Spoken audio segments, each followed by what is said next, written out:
कुछ साल पहले सुप्रीम कोर्ट में एक याचिका दायर की जाती है, जिसमें दलील दिया जाता है कि इस योजना की वजह से भारतीय और विदेशी कंपनियों द्वारा असीमित राजनीतिक दान दिए जाने और राजनीतिक दलों को बेतहाशा गुमनाम फंडिंग मिलने के द्वार खुल जाते हैं, जिससे चुनावी भ्रष्टाचार को बड़े पैमाने पर वैध बना दिया जाता है। सुप्रीम कोर्ट में दिए याचिकाओं में जिस योजना का जिक्र हुआ है, उस योजना का नाम इलेक्टोरल बॉन्ड है, जिस पे भारी विवाद भी हुआ। और सुप्रीम कोर्ट ने इस पे क्या फैसला दिया, आइए जानते हैं। 2018 में इलेक्टोरल बॉन्ड लाते समय मोदी सरकार का कहना था कि इससे सियासी दलों के पैसे जुटाने के संदेहास्पद तौर तरीकों में सुधार लाया जा सकता है। भारत के मुख्य न्यायाधीश डी.वाई. चंद्रचूड़ के नेतृत्व वाली सुप्रीम कोर्ट की 5 न्यायाधीशों की एक संविधान पीठ इलेक्टोरल बॉन्ड योजना की कानूनी वैधता से जुड़े मामले की सुनवाई कर रही थी। यह मामला सुप्रीम कोर्ट में 8 साल से ज़्यादा वक्त से लंबित था और इस पर सभी निगाहें इसलिए भी टिकी थी क्योंकि इस मामले का नतीजा साल 2024 में होने वाले लोकसभा चुनाव पर बड़ा असर डाल सकता था। इस मामले पर सुनवाई शुरू होने से पहले भारत के अटॉर्नी जनरल आर वेंकटरमणी ने इस योजना का समर्थन करते हुए सुप्रीम कोर्ट से कहा कि यह योजना राजनीतिक दलों को दिए जाने वाले चंदों में साफ धन के इस्तेमाल को बढ़ावा देती है। साथ ही अटॉर्नी जनरल ने शीर्ष अदालत के सामने तर्क दिया कि नागरिकों को उचित प्रतिबंधों के अधीन हुए बिना कुछ भी और सब कुछ जानने का समान अधिकार नहीं हो सकता। इस बात का संदर्भ उस तर्क से जुड़ा हुआ है जिससे तहत ये मांग की जा रही है कि राजनीतिक पार्टियों को यह जानकारी सार्वजनिक करनी चाहिए कि उन्हें कितना धन चंदे के रूप में किससे मिला है। आइए समझते हैं इलेक्टोरल बॉन्ड क्या है। इलेक्टोरल बॉन्ड राजनीतिक दल को चंदा देने का एक वित्तीय जरिया है। यह एक वचन पत्र की तरह है जिसे भारत का कोई भी नागरिक या कंपनी भारतीय स्टेट बैंक की चुनिंदा शाखाओं से खरीद सकता है और अपनी पसंद के किसी भी राजनीतिक दल को गुमनाम तरीके से दान कर सकता है। भारत सरकार ने इलेक्टोरल बॉन्ड योजना की घोषणा 2017 में की थी। इस योजना को सरकार ने 29 जनवरी 2018 को कानूनन लागू कर दिया था।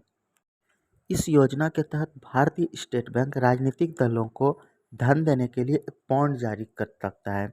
इन्हें ऐसा कोई भी दाता खरीद सकता है जिसके पास एक ऐसा बैंक खाता है जिसकी केवाईसी की जानकारियां उपलब्ध है।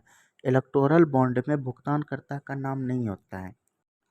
इस योजना के तहत भारतीय स्टेट बैंक की निर्दिष्ट शाखाओं से 1000, 10,000, 1 लाख, 10 लाख और 1 करोड़ रुपये तक के किसी भी मूल्य के इलेक्टोरल बॉन्ड खरीदे जा सकते हैं। चुनावी बॉन्ड की अवधि केवल 15 दिन की होती है। इलेक्टोरल बॉन्ड का ही नाम चुनावी बॉन्ड भी है, जिसके दौरान इसका इस्तेमाल सिर्फ जनप्रतिनिधित्व अधिनियम के तहत पंजीकृत राजनीतिक दलों को दान देने के लिए किया जा सकता है। केवल उन्हीं राजनीतिक दलों को इलेक्टोरल बॉन्ड के जरिए चंदा दिया जा सकता है जिन्होंने लोकसभा या विधानसभा के लिए पिछले आम चुनाव में डाले गए वोटों का कम से कम 1% वोट हासिल किया हो। योजना के तहत चुनावी बॉन्ड जनवरी, अप्रैल, जुलाई और अक्टूबर महीने में 10 दिन की अवधि के लिए खरीद के लिए उपलब्ध कराए जाते हैं। इन्हें लोकसभा चुनाव के वर्ष में केंद्र सरकार द्वारा अधिसूचित 30 दिनों की अतिरिक्त अवधि के दौरान भी जारी किया जा सकता है। इसकी चिंताएं क्या है? भारत सरकार ने इस योजना की शुरुआत करते हुए कहा था कि इलेक्टोरल बॉन्ड देश में राजनीतिक फंडिंग की व्यवस्था को साफ कर देगा, लेकिन पिछले कुछ सालों में यह सवाल बार बार उठा कि इलेक्टोरल बॉन्ड के जरिए चंदा देने वाली की पहचान गुप्त क्यों रखी गई है। इसलिए इससे काले धन की आमद को बढ़ावा मिल सकता है। एक आलोचना यह भी है कि यह योजना बड़े कॉरपोरेट घरानों को उनकी पहचान बताए बिना पैसे दान करने में मदद करने के लिए बनाई गई है। इस योजना को चुनौती देते हुए सुप्रीम कोर्ट में 2 याचिकाएं दायर की जाती है। पहली याचिका साल 2017 में एसोसिएशन फॉर डेमोक्रेटिक रिफॉर्म्स और गैर लाभकारी संगठन कॉमन कॉज द्वारा संयुक्त रूप से दायर की गई थी और दूसरी याचिका 2018 में भारतीय कम्युनिस्ट पार्टी मार्क्सवादी ने दायर की थी। सुप्रीम कोर्ट में दायर याचिकाओं में कहा गया कि इस योजना की वजह से भारतीय और विदेशी कंपनियों द्वारा असीमित राजनीतिक दान और राजनीतिक दलों के गुमनाम फंडिंग के फ्लडगेट्स या बाढ़ के द्वार खुल जाते हैं, जिससे बड़े पैमाने पर चुनावी भ्रष्टाचार को वैध बना दिया जाता है। याचिकाओं में ये भी कहा गया है कि इलेक्टोरल बॉन्ड योजना की गुमनामी एक नागरिक के जानने के अधिकार का उल्लंघन करती है, उस अधिकार का जिसे सुप्रीम कोर्ट के पिछले फैसलों ने संविधान के अनुच्छेद 19(1)(a) के तहत अभिव्यक्ति की स्वतंत्रता का एक पहलू माना है। सुप्रीम कोर्ट के सामने उठाई गई एक चिंता यह है कि एफसीआरए में संशोधन किया गया है ताकि भारत में सहायक कंपनियों के साथ विदेशी कंपनियों को भारतीय राजनीतिक दलों को फंड देने की अनुमति दी जा सके।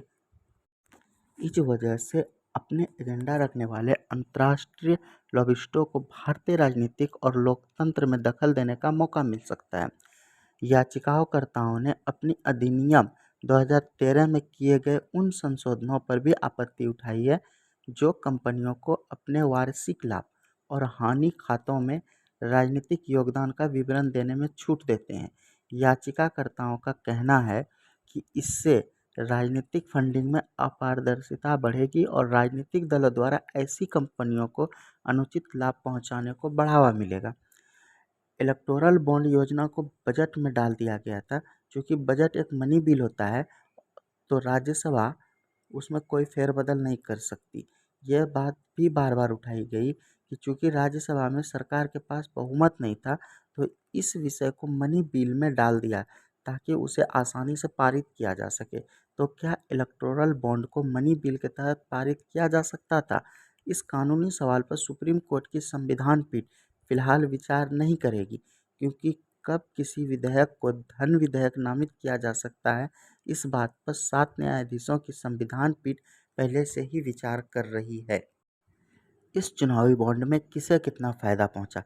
चुनाव निगरानी संस्था association of democratic reforms (ADR) की एक रिपोर्ट के मुताबिक 2016-17 और 2021-22 के बीच 5 वर्षों में कुल 7 राष्ट्रीय दलों और 24 क्षेत्रीय दलों को चुनावी बॉन्ड से कुल 9,188 करोड़ रुपये मिले।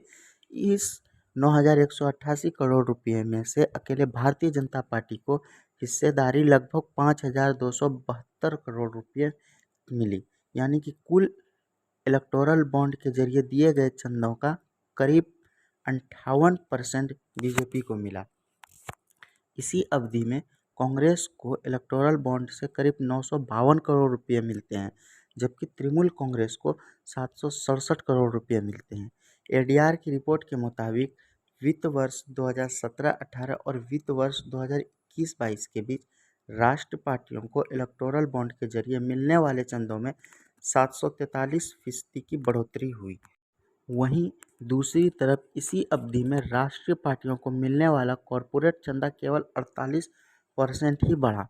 एडीआर ने अपने विश्लेषण में पाया कि इन 5 सालों में से वर्ष 2019-20 जो लोकसभा चुनाव का वर्ष था, में सबसे ज़्यादा 3,439 करोड़ रुपये का चंदा इलेक्टोरल बॉन्ड के जरिए आया।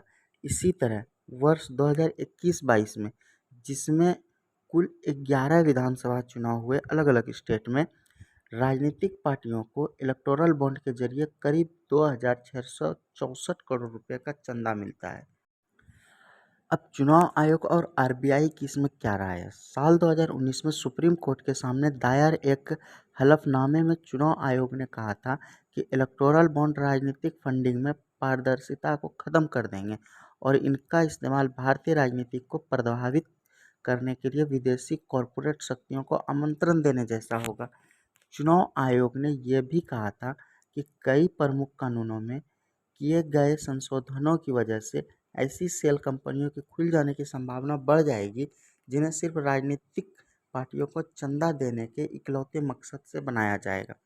एडीआर की याचिकाओं के मुताबिक भारतीय रिजर्व बैंक आरबीआई ने बार बार चेतावनी दी थी कि इलेक्टोरल बॉन्ड का इस्तेमाल काले धन के प्रसार, मनी लॉन्ड्रिंग और सीमा पार जालसाजी को बढ़ावा देने के लिए हो सकता है।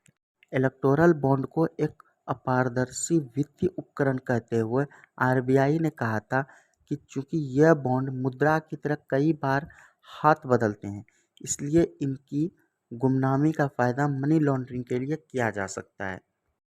इस बात पर सरकार का कहना है कि इलेक्टोरल बॉन्ड राजनीतिक पार्टियों को मिलने वाले चंदा में पारदर्शिता को बढ़ावा देते हैं। इलेक्टोरल बॉन्ड जो है, इसमें सरकार बार बार ये बात कहती है कि इसमें चंदे में पारदर्शिता को बढ़ावा मिल रहा है। सरकार के मुताबिक यह योजना पारदर्शी है और इसके जरिए काले धन की अदला बदली नहीं होती। केंद्र सरकार ने सुप्रीम कोर्ट को कई मौके पर बताया कि धन प्राप्त करने का तरीका बिल्कुल पारदर्शी है और इसके जरिए किसी भी काले या बेहिसाब धन को हासिल करना संभव नहीं है। यह कहते हुए कि यह योजना स्वच्छ धन के योगदान और टैक्स दायित्व के पालन को बढ़ावा देती है।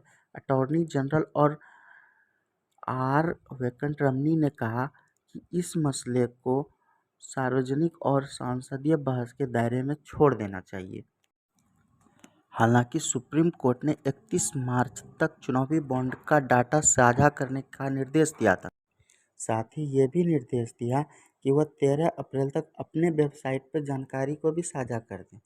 सुप्रीम कोर्ट के मुख्य न्यायाधीश डीवी चंद्रचूड़ ने कहा कि इस मामले में सुनवाई कर रहे सभी जजों ने सर्वसम्मति से अपना फैसला सुनाया है।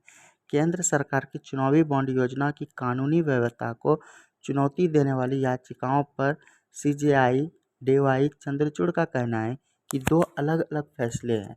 एक उनके द्वारा लिखा गया है और दूसरा न्यायमूर्ति संजीव खन्ना के द्वारा, और दोनों फैसले सर्वसम्मत है। सुप्रीम कोर्ट ने फैसला सुनाते हुए कहा कि चुनावी बॉन्ड सूचना के अधिकार का उल्लंघन है।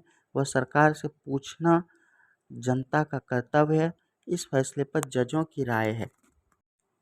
सुप्रीम कोर्ट ने आगे कहा, चुनावी बॉन्ड योजना अनुच्छेद 19(1)(a) का उल्लंघन है। कोर्ट ने इसे असंवैधानिक माना है। सुप्रीम कोर्ट ने चुनावी बॉन्ड योजना को रद्द कर दिया है। सुप्रीम कोर्ट का कहना है कि यह बॉन्ड योजना को असंवैधानिक करार देते हुए रद्द करना होगा। अंततः सुप्रीम कोर्ट ने यह चुनावी बॉन्ड योजना को रद्द कर दिया है और सुप्रीम कोर्ट ने इलेक्टोरल बॉन्ड स्कीम की वैधता को चुनौती देने वाली याचिकाओं पर अपना फैसला सुनाया।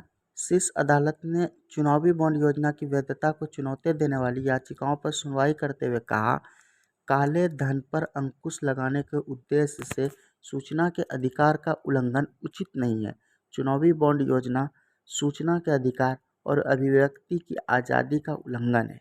राजनीतिक दलों के द्वारा फंडिंग की जानकारी उजागर न करना उद्देश्य के विपरीत है।